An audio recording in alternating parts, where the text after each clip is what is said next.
Ayan, so bago natin isalpak yung kanyang torque drive, so kailangan na maipwesto natin to kanyang belt ng tama mga lodi. Ayan, so ganito ang gagawin nyo pag nakabit kayo yung torque drive. Yung tatak dapat nakaganyan, so hindi pa ganyan mga lodi ha, hindi pa ganyan, dapat pa ganyan. At ipapasok natin siya dito sa loob. Ayan, so para magandang pagkahigpit natin doon sa kanyang pulley mga lodi, kailangan itong belt nakapasak sa loob. Ang gagawin nyo lang dyan, pipigain nyo lang to paikot ng pipigain nyo to, tas kunting paikot, saka nyo ibaon tong kanyang belt. Yan, so pipigain nyo ng ganyan, tas ipasok nyo, sagad nyo siya, yan, tas pasok nyo hanggang sa sumagad siya mga lodi. Ayan siya, ganyan na ang kanyang itsura. Yan, kung nakita nyo, dapat ganyan na siya. Ayan, so magandang araw mga lodi, welcome to Hagerworks TV. Dito ay magpi-PMS tayo ngayon ng Honda Click 125. Kung makita nyo, ayan, so poging-pogi mga lodi. Napakaraming napalitan na, napakaraming pinaglalagay ng mayari, so pati sticker. Ayan, tambucho, tignan nyo naman. So, ayan mga lodi, so basic PMS lang yan mga lodi. So meron odo ito na, yan ang odo na ito. Ayan o, 7,383 mga lodi. Ayan, so basic change oil tayo, so PMS lang yung may-ari. So ayan na yung mga gagamitin natin. Ito yung kanyang engine oil, basic change oil ng engine at saka gear oil mga lodi.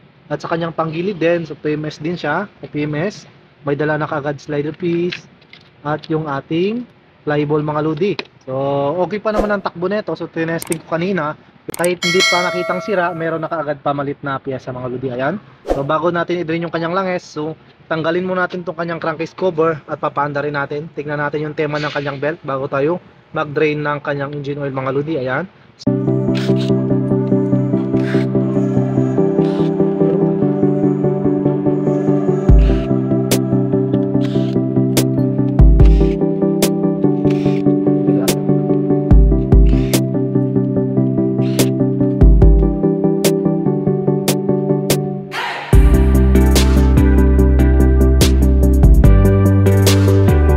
Ayan, so check up din natin to mga lodi.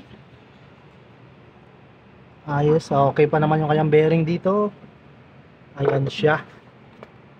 Ayan, so tingin ko okay pa naman yung kanyang belt. Ayan, so magpapalit na tayo ng slider piece at saka flyball mga lodi. Pero bago nyan, so drain muna natin ang kanyang engine oil dahil sabay nating i-change oil ang kanyang makina at ang kanyang gear oil mga lodi. Sa gear oil, andito lang naman yan. Yan mga lodi, so yan sa gear oil 12mm, at dito rin sa kanyang engine oil may drain plug yan dito, pero dito tayo magdi-drain. So bubuksan natin yung dalawa mga lodi, so lilinisin natin yung strainer dito, at syempre doon natin di-drain sa ilalim yung 12mm dito sa kabila. So drain muna natin.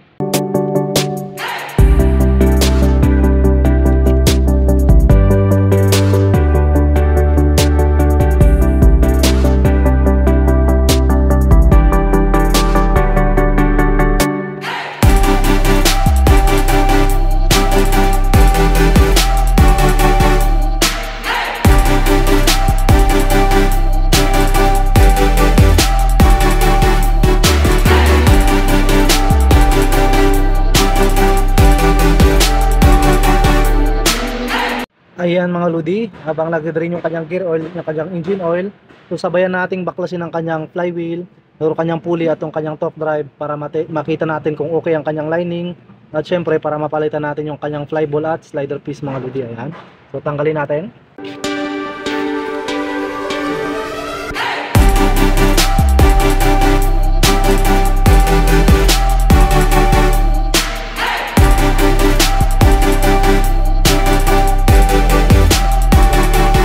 Meron siyang dumi mga lodi, ayan, so kailangan malinis yan. Pero yung kanyang lining ay okay pa naman, makapal pa, so linis lang to mga lodi. Ayan, basic linis lang dahil malinis pa naman. So malinis pa ay dito sa kanyang loob, so napakalinis pa. So ang gagawin lang natin dito talaga ay kunting linis, at syempre papalitan natin tong kanyang flyball at kanyang slider piece mga lodi. Ayan, dahil may ingay na konti. Ayan siya mga lodi. Ito kanyang itsura. Ayan. Kanyang fly ball. Ito kanyang slider piece ay maluwag na. Medyo maingay na to mga lodi. Maluwag na siya sa kanyang lagayan. So pagka may play na ganito tong slider piece sa kanyang back plate na ito, itong plate na ito ay mag-iingay na yan. So dahil may narinig ako kanina konting kalansing, so ito na yung problema mga lodi. Ayan. So may galaw siya. So maluwag na siya. Kung nakita nyo. Ayan. So pagka ganyan may tama na yan, kailangan ng palitan. At syempre isabay na rin natin yung kanyang bola. Ngayon lilinisin muna natin at bago natin i-assemble mga lodi. Ayun na mga lodi, so nalinisan na natin yan. Nakita nyo yan. So dahil hindi naman ganong marumi, so binugahan natin yung hangin yan sa compressor at syempre pinunas-punasan natin yan. Dahil hindi naman siya ganong karumi, so ibig sabihin alaga sa linis na panggilid tong motor ni Sir na Honda Click 125 kung nakita nyo yan. So ito ang nilinis natin mga lodi. So sinabon natin yan, tsaka natin binugahan ng hangin at the same time binilid din natin na sa araw para matuyo. So kailangan pagka naglilinis tayo nito, tuyong-tuyo mga lodi. Walang presence ng grasa rito. At the same time dito sa kanyang mga drive piece mga lodi. At ayan, at kung nakikita nyo dito mga lodi, ayan, so binuksan ko rin dito sa kanyang tagiliran.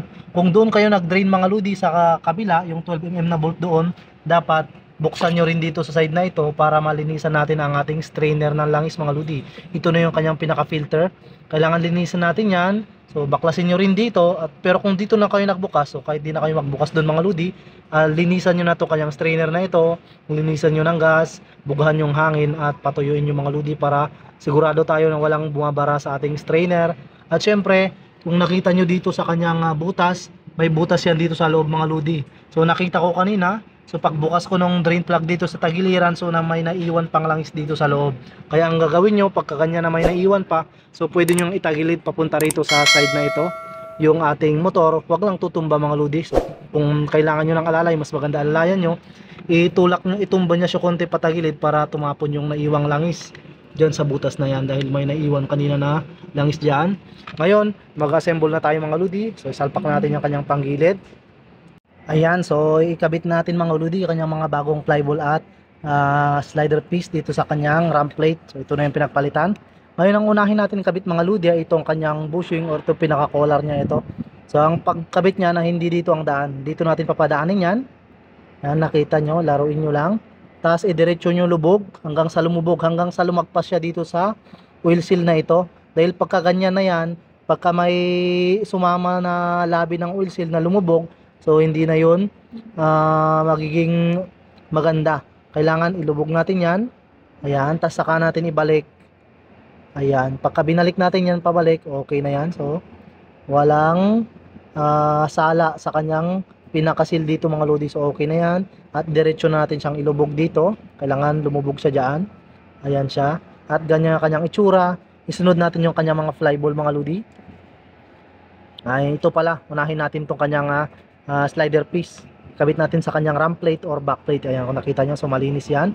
Ang pagkabit niyan mga lodi, hindi kayo magkakamali dyan dahil hindi yan papasok pag hindi para sa kanya. Pero ang pagkabit talaga niyan, ito yung sa ilalim. Ito yung parang triangle sa ibabaw mga lodi. Ayan, so pag ganyan yan. Ayan, so dahil bago to, medyo itulak nyo yan. Bago pa, masikip. Ganun din sa kabila. Tulak nyo yan dahil medyo bago. Medyo masikip yan. Ganun din dun sa kabila. Ayan. Pag nakabit na, kabit natin yung kanyang mga flyball. So tignan nyo dito sa kanyang flyball mga lodi, meron niyang medyo umbok na parte at medyo flat na parte. Yung medyo flat ang surface, yung kabila kasi medyo pabilog. Yung flat yun ang ilalagay natin sa bandang kanan mga lodi. Ayan. So ilagay natin sa bandang kanan. Ayan. Hanapin nyo lang yung flat surface. Yan ang ilagay nyo sa bandang kanan. Paharap doon. Hanapin nyo yung flat surface. Ilagay nyo sa pating kanan. Ayan, ganyan. Yung flat ang side. Hanapin nyo lang siya. Ayan, parang yan. Harap sa kanan. Ayan siya mga lodi. Ayan. So pag nalakabit nyo na yan, kailangan syempre malinis lahat yan.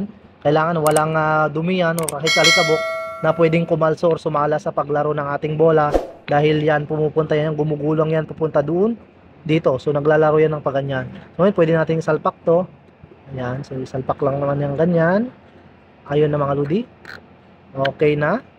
Ayan na siya. So pwede natin kabit doon sa kanyang kabitan. Ayan. So kabit natin mga lodi. So unahin natin ikabit to. So pag ganyan, dahil nalagay natin yung kanyang mga bagong bola at slider piece, kabit na natin. So unahin natin ikabit to. Yan, so sinusuksok lang naman yan. At syempre, sunod natin yung kanyang torque drive mga lodi. Ayan, so bago natin isalpak yung kanyang torque drive, so kailangan na maipwesto natin to kanyang belt ng tama mga lodi. Ayan. So ganito ang gagawin nyo pag nakabit kayo yung torque drive, yung tatak dapat nakaganyan. So hindi pa ganyan mga lodi ha. Hindi pa ganyan, dapat pa ganyan. At ipapasok natin siya dito sa loob. Ayan, so para magandang pagkahigpit natin doon sa kanyang pulley mga lodi, kailangan itong belt nakapasak sa loob. Ang gagawin nyo lang dyan, pipigain nyo lang to paikot ng pipigain nyo to, tas kunting paikot, saka nyo ibaon tong kanyang belt. Yan, so pipigain nyo ng ganyan, tas ipasok nyo, sagad nyo siya. Yan, tas pasok nyo hanggang sa sumagad siya mga lodi. Ayan siya, ganyan na ang kanyang itsura. Ayan, kung nakita nyo, dapat ganyan na siya para mahigpitan, maganda ang pagkahigpit nyo sa kanyang mga nut. Tas pagka nailagay nyo ng ganyan, nakita nyo nakabaon na yung belt, bali pa ganyan, so saka nyo siya ikabit mga lodi. Ang purpose niyan para hindi sala yung higpit natin dito sa ating pulley mga lodi, kung nakita nyo yan. So para hindi sala rito, para pagkabit natin tong kanyang pulley, ayan, so malayo siya. So lapat na lapat siya. So hindi kakalso yung ating belt dito, magandang pagkahigpit kapag ganun ang gagawin nating pagkakabit ng belt mga lodi. At syempre pwede nating kabit yung kanyang mga nut.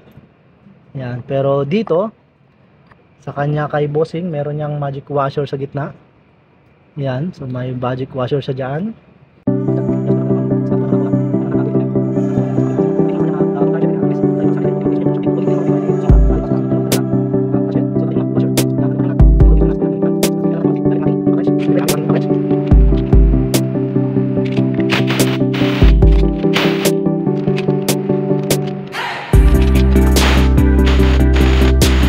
Ayun na mga lodi, so nahigpitan na natin. So okay na yan. So ganyan na kanya magiging itsura.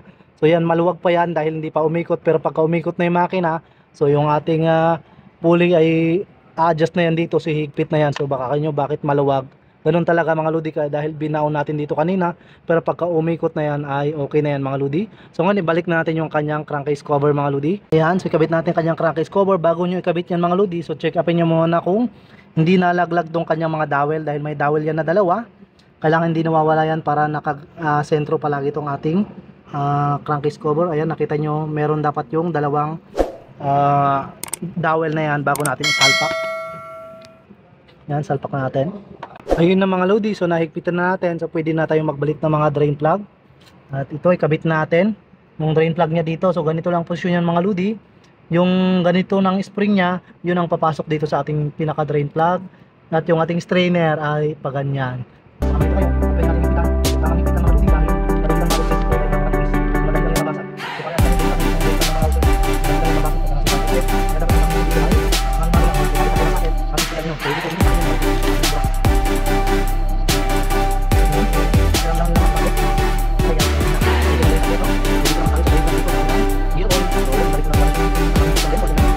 Ngayon dito naman tayo sa kanyang drain plug dito sa banda sa ilalim mga lodi. So wag nating kakalimutan, baka mawala yung kanyang washer na ito. Ito yung pinaka-gasket nya.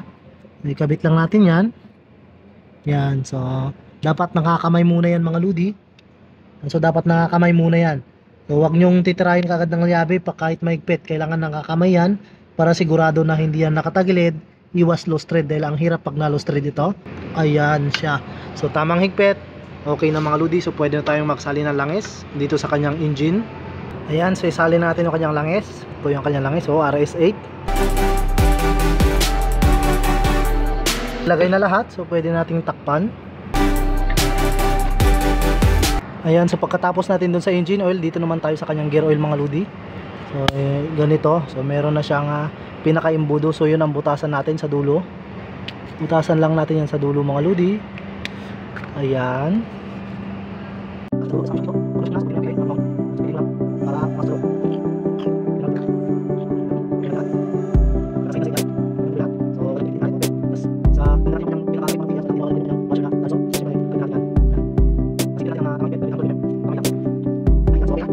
So okay na.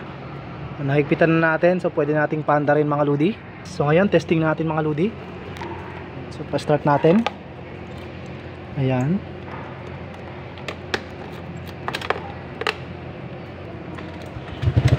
Ayan na mga lodi.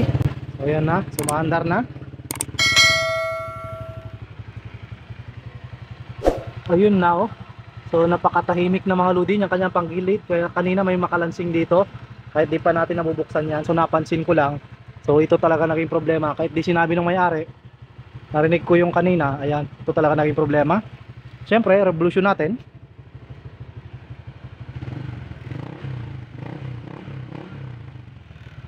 So okay, so walang ingay.